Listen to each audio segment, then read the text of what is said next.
পারে।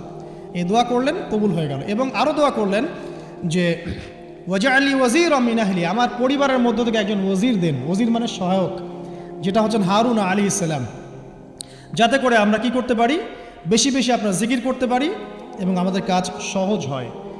তো আল্লাহ রাব্বুল আলামিন তার ভাই হারুন আলাইহিস সালামকেও নবুয়ত দান করলেন, দুজন মিলে। এখন আল্লাহ পাক বলছেন ইযহাবা ইলা ফিরআউন, তোমরা দুজন ফিরআউনের কাছে যাও, ইন্নাহু তাগা, সে সীমা লঙ্ঘন করেছে, তবে ফাকুলা লাহু কাওলাল লাইয়িনা, তার সাথে নরম সুরে কথা বলো, লাআল্লাহু ইয়াতাযাক্কারু আও ইয়াখশা, হয়তোবা সে উপদেশ গ্রহণ করবে অথবা আল্লাহকে ভয় করতে পারে। তো ডিউটি দেওয়া হলো যে তোমাদের কাজ এখন এটা, এবং তোমাদের ভয় পাওয়ার কোনো কারণ নাই, সে তোমাদের কোনো ক্ষতি করতে পারবে না। তার কাছে যাও, মুজিজা দেখাও, আল্লাহর দিকে দাওয়াত দাও, লা ইলাহা ইল্লাল্লাহ। যদি সে দাওয়াত কবুল করে আলহামদুলিল্লাহ, যদি না করে তাহলে আমি আল্লাহ তার জন্যে যথেষ্ট।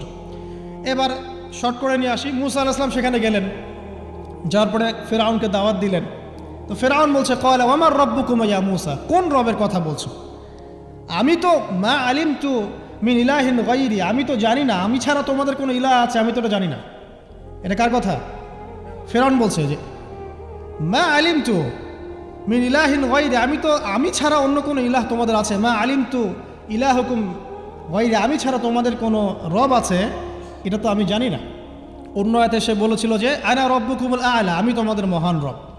ঠিক আছে? তো মুসা আলাইহিস সালাম ব্যাখ্যা করলেন, আমি সেই রবের কথা বলছি যে রব আসমান সৃষ্টি করেছেন, জমিন সৃষ্টি করেছেন, যেভাবে তাওহীদের দাওয়াত দিতে হয় সব দিলেন।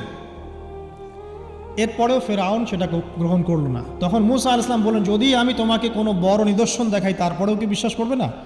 তখন ফিরআউন বলল যে দেখাও দেখি। তখন তিনি লাঠি ছুঁড়ে মারলেন, সাপ হয়ে গেল। এই দৃশ্য থেকে ফিরআউনের পরিবারের সবাই ভয় পেয়েছিল, কিন্তু পলিটিক্যাল স্বার্থে ফিরআউন বলেছিল যে সে একজন বড় জাদুকর, জনগণকে তো বোঝাতে হবে কিছু, নিজে ভয় পেলেও জনগণকে তো কিছু বোঝাতে হবে। সে জনগণকে বলছে আসলে সে একজন বড় জাদুকর, সে চাচ্ছে তোমাদের ন্যাশনের মধ্যে ফাটল সৃষ্টি করতে। তো এখন কি করা যাবে?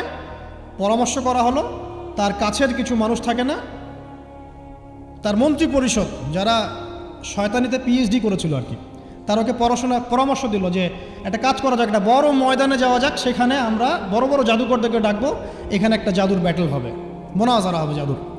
সব বড় বড় জাদুকরকে ডাকা হলো মিশরের, এবং বলে রাখি যে জাদুবিদ্যা কিন্তু সত্য, সুলাইমান আলাইহিস সালামের সময় থেকে এটা চলে আসছে। হারুত এবং মারুত ফেরেশতাকে কিন্তু এর মধ্য দিয়ে পরীক্ষা করা হয়েছে মানব জাতিকে। যাই হোক, তো জাদু থেকে বাঁচার জন্য কোরআন এবং সুন্নাহর যে দোয়া কালামগুলো আছে এগুলো নিয়মিত পড়বেন ইনশাআল্লাহ। আল্লাহ পাক আমাদেরকে হেফাজত করুন, আমিন। তো আমি শর্ট করছি। তো এবার জাদুকররা একদিকে, মুসা আলাইহিস সালাম একদিকে। তো মুসা আলাইহিস সালামকে তারা বলছে তুমি আগে ছুঁড়ে মারবেন, আমরা ছুঁড়ে মারবো। মুসা আলাইহিস সালাম বলছেন বাল আলকু, তোমরা ছুঁড়ে মারো। তখন তারা যখন তাদের লাঠিগুলো ছুঁড়ে মারলো, এগুলো সাপ হয়ে গেল। এটা চোখের ভেলকিবাজি ছিল। আল্লাহ পাক এই জাদুটাকে বলেছেন কোরআনে সিহরুন আযীম, বড় একটা জাদু করেছিল তারা, মানে তারা জাদুবিদ্যায় খুব পারদর্শী ছিল। এখন যেমন সায়েন্সের যুগ, তখন কিন্তু জাদুবিদ্যার যুগ ছিল। ঠিক আছে? তো মুসা আলাইহিস সালাম তারপর কিছুটা ভয় পেয়ে গেলেন।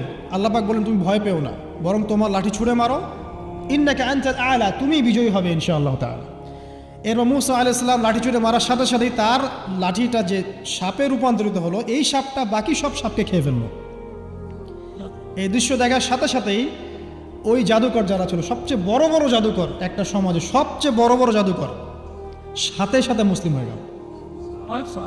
বললো যে ক্বালা আমান্না বিরব্বি হারুন ওয়া মুসা, আমরা মুসা এবং হারুনের রবের প্রতি ঈমান নিয়ে আসলাম। তখন ফিরআউন বলল যে ও আচ্ছা, তাহলে ইন্নাহু কাবীরুকুম আল্লামাকুমুস সিহর, তাহলে মুসাই হচ্ছে তোমাদের লিডার, যে তোমাদেরকে জাদু শিখিয়েছে। তাহলে পলিটিক্যাল লোকজনের কথাগুলো এরকমই হয়, সত্য কখনো স্বীকার করতে যাবে না।